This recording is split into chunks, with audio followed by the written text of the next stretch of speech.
And it's me, it's Mark, it's Kevin Systerman, Instagram, it's all of these people, understood this consciously, and we did it anyway. Take really big, audacious points of view on the world, and then train ourselves to be patient. And it's really, really hard. The entire society is set up to not be patient anymore. Consumer internet businesses are about exploiting psychology. And that is one where you want to fail fast because, people are unpredictable, and so we want to psychologically figure out how to manipulate you as fast as possible and then give you back that dopamine hit. We did that brilliantly at Facebook. Instagram has done it, WhatsApp has done it, Snapchat has done it, Twitter has done it. So there are great examples. WeChat is doing it. There are great examples of failing fast is the right path to exploiting psychology of mass populations of people. I feel tremendous guilt. I think we all knew in the back of our minds, even though we feigned this whole line of there probably aren't any really bad unintended consequences. I think in the back, deep recesses of our minds, we kind of knew something bad could happen. But I think the way we defined it was not like this. Turn it off. That's what I would say. It's hard for young people now because they're hooked. They're addicted. If you don't think you're addicted, and I'm talking about anyone, from the highest to the lowest, if you don't think you're addicted, then see if you can turn it off for a week. You got quiet in here, didn't it? Didn't it get real quiet? It's a tool. So we should use it. God has blessed us with free will. Now it's free will magnified, free will on steroids. You're free to go in any direction you want. It will allow you, and it's not the enemy. It's just a reflection of our own free will. And we all want to be liked. But now we want to be liked by 16 million. And will now some of us do anything to be liked. We used to do anything to be liked, but it was by the person in front of you. Now it's to be liked by 16 million people that you don't know. We have to ask ourselves, what is the long-term, if not the short-term effect of too much information?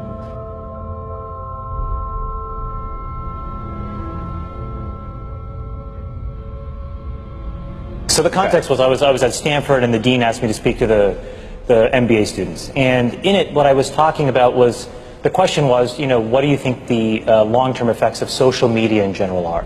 And unfortunately what happened was, I think it's easy to characterize what I said just as a Facebook-specific thing because I worked there and I was a key part of growing it. The reality of what I was... Explain what you said at the time. So what I said was, I think the tools that have been created today are starting to erode the social fabric of how society works. And what I meant by that is the following thing. Today we live in a world now where it is easy to confuse truth and popularity. And you can use money to amplify whatever you believe and get people to believe that what is popular is now truthful and what is not popular may not be truthful. Joe and I, for example, we've been on the other side of climate for a long time, right? And the reality is now I can take money and I can use that through all of these social media systems that exist to hundreds of millions of people, and I can convince all of Joe's friends and everybody like him of my opinion in very subtle and small ways. And he can do the same to me. We can do that about vaccines. We can do that about gay rights. We can do that about bathroom laws. We can do that about Roy Moore. And so I think the question we have to ask ourselves is, how do we live in a world where this is now possible? And so it was about that, but just so I understand, was it because I read and watched parts of what you were talking about. Part of it seemed to me about the ability to pay to manipulate people's thoughts. The other seemed to me to be this sort of ADD society with which this sort of liking and everything else has created this sort of feedback loop that you compared to drugs. We know for a fact that what all of these systems do, every single one, is it exploits our own natural tendencies in human beings to get and want feedback. And that feedback, chemically speaking, is the release of dopamine in your brain. And so what these feedback loops do, and they exist everywhere, in Call of Duty, in other video games, in social networking sites, they get you to react. When Facebook was getting going, I had these people who would come up to me and they would say, I'm not on social media. And I would say, okay, you will be. And then they would say, no, I value my real life interactions, I value the moment, I value presence, and I value intimacy. And I would say, well, you're a conscientious objector, that's okay. You don't have to participate, but we'll get you eventually. and like, I don't know if I really understood the consequences of what I was saying. Because the unintended consequences of a network when it grows to 1 billion or 2 billion people, and it literally changes your relationship with society, with each other, with it probably interferes with productivity in weird ways. God only knows what it's doing to our children's brains. If the thought process that went into building these applications, Facebook being the first of them to really understand it, that thought process was all about how do we consume as much of your time and conscious attention as possible. And that means that we need to sort of give you a little dopamine hit every once in a while because someone liked or commented on a photo or a post or whatever.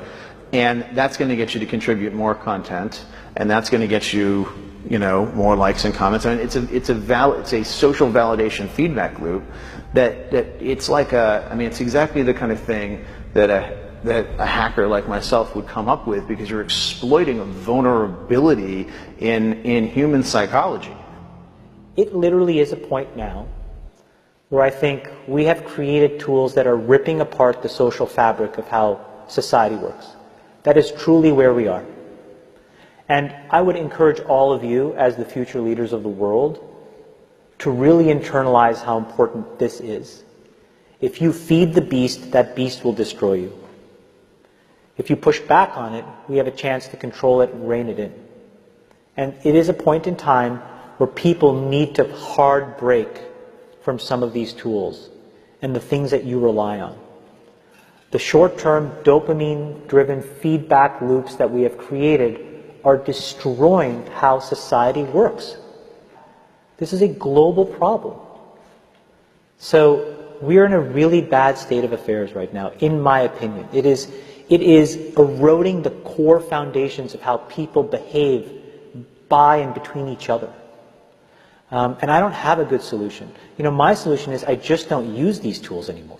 I haven't for years. It's created huge tension with my friends, huge tensions in my social circles. If you look at my Facebook feed, I've posted maybe 2 times in 7 years. 3 times, 5 times. It's less than 10. And it's weird. I guess I kind of just innately didn't want to get programmed. And so I just tuned it out. But I didn't confront it. And now to see what's happening, it really bums me out. Think about, there were these examples where there was a hoax in WhatsApp where in some village in India, people were afraid that their kids were going to get kidnapped, etc. And then there were these lynchings that happened as a result, where people were vigilante running around. They think they found the person, and seriously? That's what we're dealing with. Imagine when you take that to the extreme, where bad actors can now manipulate large swaths of people to do anything you want. It's a really, really bad state of affairs. And we compound the problem, right? We curate our lives around this perceived sense of perfection because we get rewarded in these short-term signals, hearts, likes, thumbs up, and we conflate that with value and we conflate it with truth. And instead what it really is fake, brittle popularity.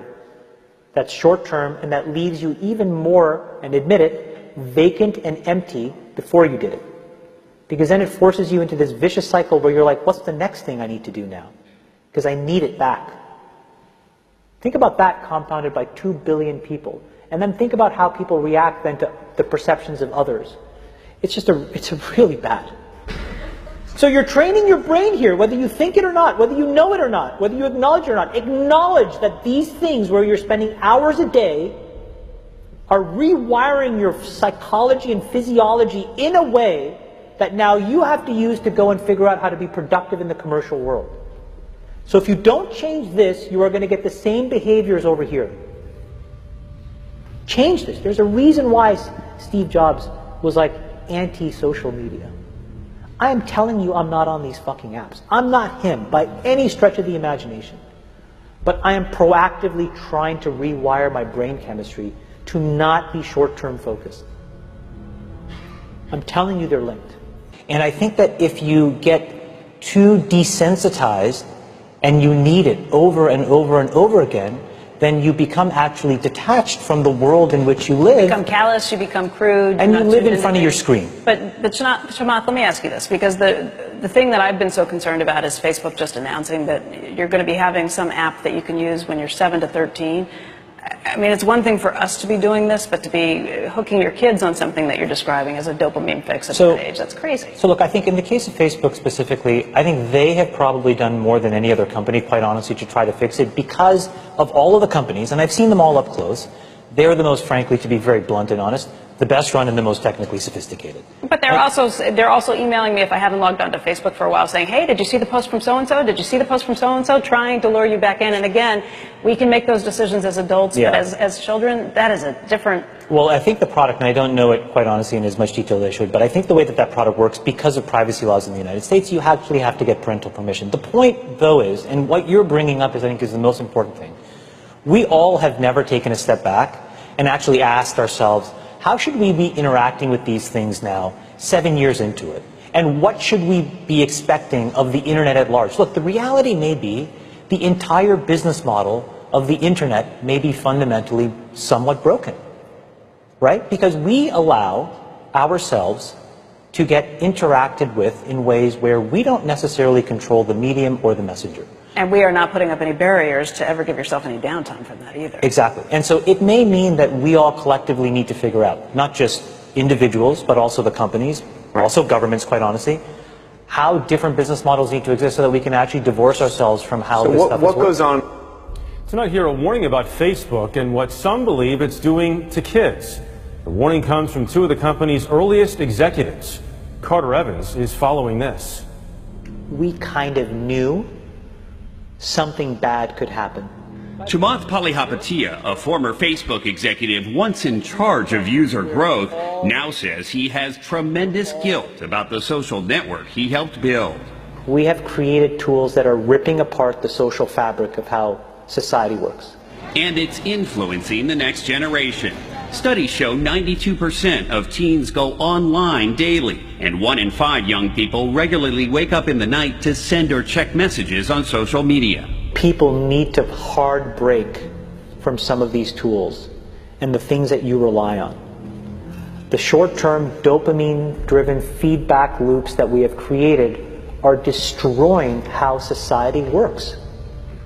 No civil discourse, no cooperation, misinformation, mistruth. Bad actors can now manipulate large swaths of people to do anything you want. He's not the only social media executive blowing the whistle. Former Facebook president Sean Parker recently said the initial goal was to get people hooked. You're exploiting a vulnerability in human psychology. The inventors, creators understood this consciously, and we did it anyway. We have to hold the tech industry accountable. Jim Steyer is founder of Common Sense Media. They, in many cases, have ignored the consequences, some of the downsides of some of the innovations they brought to our society. You don't realize it, but you are being programmed. It was unintentional, but now you got to decide how much you're willing to give up. When Facebook was getting going, I had these people who would come up to me and they would say, you know, I'm not on social media. And I would say, okay, you know, you will be.